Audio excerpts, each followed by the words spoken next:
Hey y'all, I'm lunarastarshine.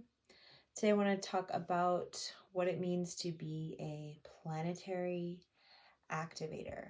And I'm going to be reflecting on some notes that I have over here. If you don't know, so I have currently been on a journey and on path of doing what I consider grid work and working with the elements, doing elemental work. This path has been going on for over a decade for me, but really this year I was able to travel with I was able to travel to Egypt with Matthias de Stefano, and this really kind of turned on some things for me in a bigger way and started to help me see what I was already doing.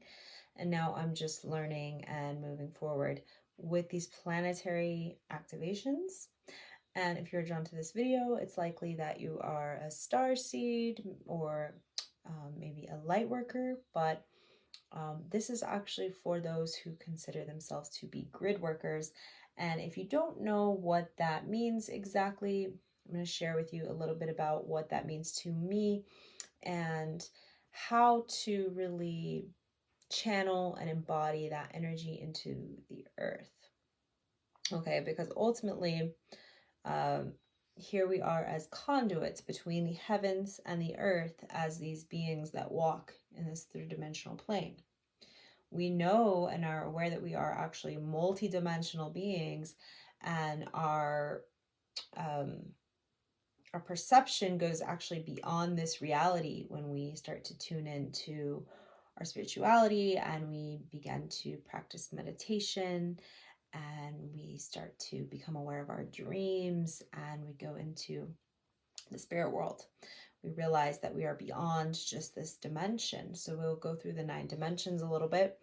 And I just want to talk about how we are moving into what may be seen as ascension, but it's really transcending our reality and moving beyond into greater awareness. I believe it's just about activating, turning things on within us so that we can sense more of a reality and move beyond. So this is a part of the evolution of humanity and moving into becoming light beings or really moving out of the third density. We don't have to move out of it completely though. There's still enjoyment that gets to happen here. It's not about leaving it behind. It's not good enough. It's about learning to integrate with it and actually enjoy it to the fullest. So yeah, so in order to move on this evolutionary path, we have to remember our purpose here and what the tools the universe gave us here to experience the fullness of this reality and to really weave the network in a good way, the network of hearts, the network of ideas, the network of humanity, which we've already reached this new level and being able to do that with the internet. But what we really are needing to do now is tune into our own technology, the technology that's within our bodies. And I've got to perceive this through meditation and through just really inspecting and being present with the body, but also with sound healing journeys as well as plant medicine has really given me deeper insight into the advanced technology that we actually are within our biology and our reality. So the basic tools that the universe has given us are sound, light, and form. And sound is one of my favorites because sound actually, everything is vibration, because we see that the physical is all moving when we look at it. Particles are always moving. Nothing is actually totally solid. Everything is vibration. This is why I believe that the pyramids were built using sound, frequency, technology, and vibration to where the matter wasn't as dense. They were able to, matter was light because of the frequency. They were able to tune the energy to and make things move in this way. Sorry, I'm making sure I'm looking at my camera. Okay, so let me talk more about this. Okay, so all reality is based on a pattern. So a pattern that arose from a frequency. So that in the Bible it says, in the beginning there was the word. Okay, so in the beginning there was the word. In the beginning there was sound. And in the beginning there was a vibration that then emitted a pattern that then rippled into more patterns and more patterns and more patterns, essentially, which then created light, which then created matter.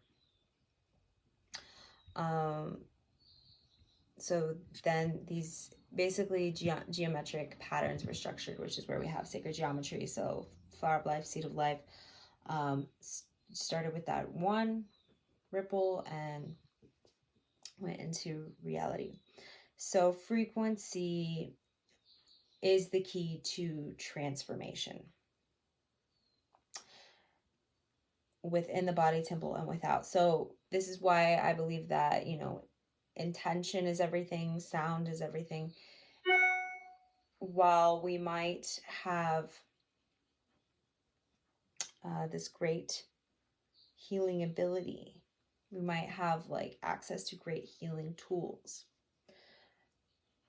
The most essential is actually sound, because whatever you're working with, it begins with the sound. It begins with the intention of that creation, which then awakens light, potential, frequency, energy to create this healing pattern, creating a healing pattern within the body. So I've had a lot of visions about this, about this singing attunement that happens within the body. I personally do sound healing, shamanic sound healing, and I utilize my voice to sing frequency into the body to then restructure the cells and to pull things out and to bring more light into the body utilizing sound.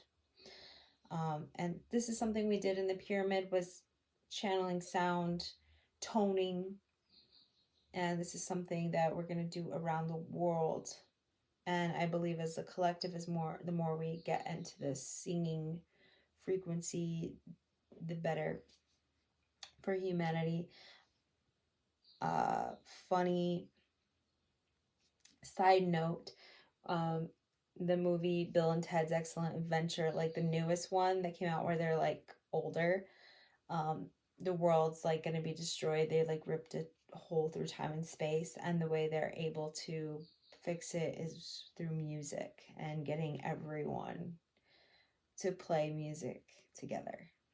And I just thought that was hilarious, because it was like, this is true, actually, because we need to alter the frequencies, the frequency dynamics, and a lot of what the frequencies that are being emitted into the world right now are dense and harsh, but luckily we have nature overriding, right? The birds singing are bringing a frequency of joy, a frequency of peace to the planet, which is healing for all of the environment, and everything is emitting some type of frequency. The plants are singing. They have the technology now to actually pick up the tones and the frequencies that the plants are singing. The plants also respond to vibration and will grow better with certain frequencies. So that being said,